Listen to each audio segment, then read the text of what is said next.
Nós estamos aqui há 33 anos, cada de 3 gerações de luna, então é algo que nós estamos tour luna.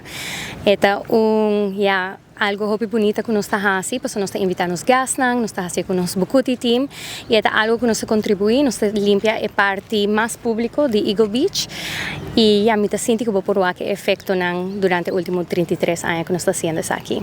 Nós, maioria do tempo, nós estamos aqui, nós vamos na outro beach, nós organizamos beach cleanups mais grandes, nós invitamos outro hotel também, e agora nós vamos a outra área, pero lo qual nós estamos fazendo, cada luna, mais tanto aqui na Eagle Beach, dori está mais cerca e é mais fácil para nós cana com nosso team e com os gas para bem limpo aqui.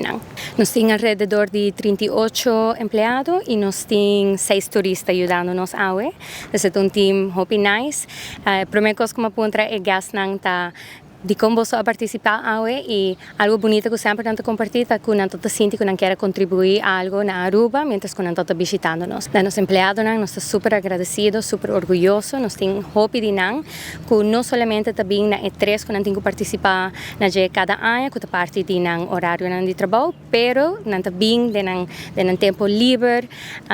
Esse é um momento hope bonito para botar o que efeito que bahasi na vida personal, botar o que impacto que bahasi. Então nós estamos muito orgulhosos de nós e também nós estamos muito agradecidos e também naturalmente nós nos gastam que também participar e dar tempo de vacância para fazer algo bonito para a Aruba. Well, nós começamos com Boa Vista 33 anos passados.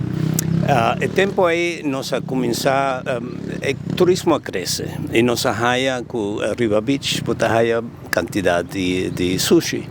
Nós começamos o tempo aí com 33 grupos, nós trabalhamos 1 mile cada um, nosso sponsor 1 mile, essa que estava o começo de Environmental Committee de Ahata. Através de anos, nós trabalhamos com quantidade de sushi baixa, pero nós seguimos uma quantidade de sushi. Algum dia, bar de sushi, nanta yen, tour viaja que nós sabemos de 3 dias de luna que nós sabemos baki sushi nanta yen, gente nanta posa viento da bota cos nós tá yen de sushi. Então pena eta.